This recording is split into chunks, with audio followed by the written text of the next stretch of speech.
From our jargon-free series all the way to our masterclasses, Crunch can help you get organised and free up your time so you can get back to doing what you love. So go ahead, click subscribe, turn on those notifications, and make sure that you always stay in the know.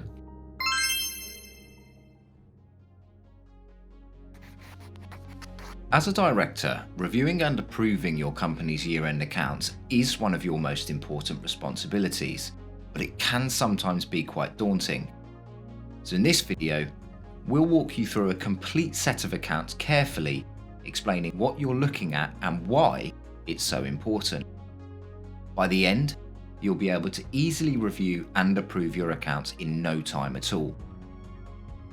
We've put checkpoints in the video timeline below so that you are able to jump to specific areas of interest if you want to.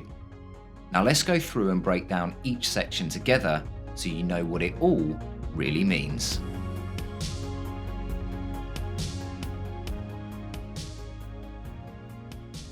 A year-end is simply the end of a business's accounting year, and the year-end accounts provide a summary of important information about your business's overall performance. So in simple terms, the accounts involve an income statement, a statement of financial position, and a director's report and footnotes. The process itself involves drawing on different sources of information to get an overall picture of your business. Now, a summarized version of your accounts, which is the statement of financial position with footnotes, is filed with Companies House, and this is then available for the public to view. This is actually required by law, and nearly all companies in the UK must provide and display this information, so you're not alone. A fuller version of the accounts, which is the income statement and statement of financial position, is filed with HMRC. Now, this is not available for public viewing. At Crunch, we make the entire process really simple by providing you with detailed management information, and once you're happy with that information, you can then simply approve your accounts in Crunch in just a few simple clicks. The management information is for your records only, so it isn't actually published anywhere, but it does provide you with a view of your company's finances across its accounting period, which is usually 12 months. Let's get started. This is the income statement. This shows your company's turnover, staff costs and other charges, and the profit for the year. And if your company has a previous year, you'll see that information shown here too. This can sometimes also be referred to as a profit and loss account. Any profit your company makes, you'll pay corporation tax on it. The profit of your company is reported to HMRC on your company's annual corporation tax return, which is known as a CT600. Once the tax has been calculated, the profit that remains after the tax deduction becomes available to distribute as dividends to shareholders. In short, you take the total profit minus corporation tax, which leaves you with profit after tax. So if there's profit after tax, you can then issue dividends. You should carefully check that all of the staff costs and other charges shown are what you'd expect, and that you have issued the correct amount of dividends available based on the company's profit after tax. The turnover of your company is the amount you have charged your customers for your services in the year. This can also be referred to as the company's sales. If your company is registered for the flat rate VAT scheme, this will also show any income received from the scheme as part of your company's turnover.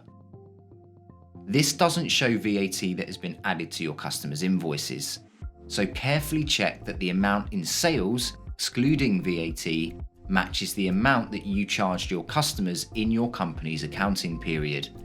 If it doesn't, please arrange a call with one of our accountants as soon as possible.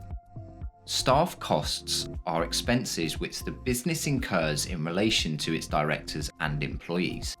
Typically, staff costs will include any salaries paid using the company's PAYE scheme alongside any employee benefits, such as pension contributions, medical insurance contributions, and childcare vouchers. Other expenses such as staff training or staff parties are also staff costs.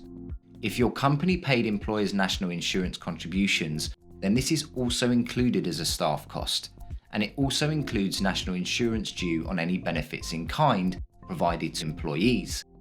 If you're the sole director of the company, you can expect the salary to match the recommended tax efficient amount we advise. Any advice regarding salary is based on the personal tax year, which is always from the 6th of April to the 5th of April. And this is different to your company's accounting period, so these amounts won't always match. Carefully check that you have taken the most tax efficient salary based on the advice provided by Crunch.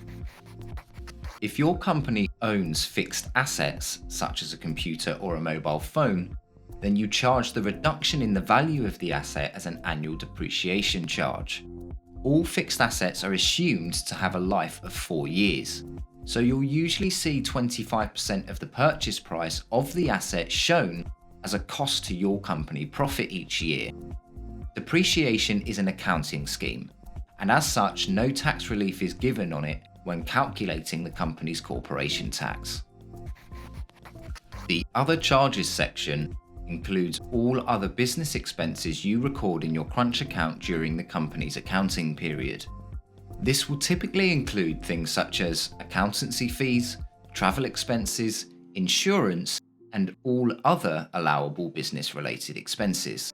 You should check that you have claimed all business-related expenses and that they are included in your company accounts. Be aware that any personal expenses cannot be included and would then need to be excluded from your company accounts. You should retain as much documentation for your business expenses where possible, just in case HMRC ask to see evidence. Corporation tax is the tax you pay on your company's profits. The tax is calculated by taking the company's accounting profits for the year and making adjustments to specific expenses that are disallowed for tax purposes. For example, any entertainment or depreciation expenses that we mentioned earlier. Further adjustments are also made to any fixed assets that the company has bought, such as laptops or mobile phones, which qualify for a specific type of tax relief. This is known as capital allowances. Now, once these adjustments have been made, the corporation tax liability is calculated and shown as a company cost. All calculations are shown on the corporation tax return, the CT600 that we mentioned earlier, and this is then sent to HMRC automatically after you've approved your year-end accounts. You must check the CT600 thoroughly and ensure that you are completely satisfied that the amount of corporation tax you are due to pay HMRC is correct. If your director's loan account is overdrawn, there may be additional corporation tax to pay. The profit amount in the accounts represents the company's profit after tax for the accounting period. The retained profit amount is the profit brought forward from previous years. The amount of dividends that you can issue is limited to the total of these two amounts. Any profit left over after dividends have been issued is then carried over into the company's following accounting period. Be sure to check that the amount of dividends raised in your account is the exact amount issued to shareholders in the accounting period. The Statement of Financial Position shows the accumulated wealth of the company in terms of its assets and liabilities at the accounting year-end date. This is also known as a balance sheet. Information for the accounting period prior is also shown if your company had a previous year.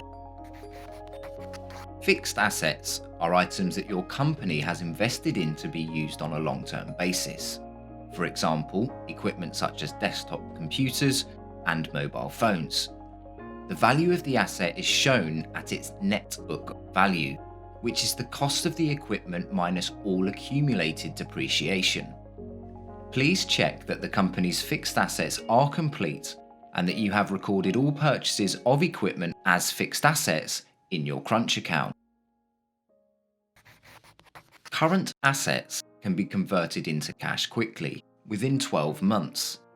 An example of this would be the balance in the company's business bank accounts.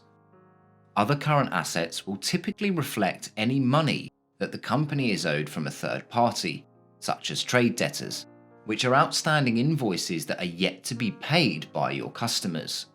Repayments due from directors, due to an overdrawn director loan account, and/or any tax overpaid to the government, such as VAT, are also deemed current assets.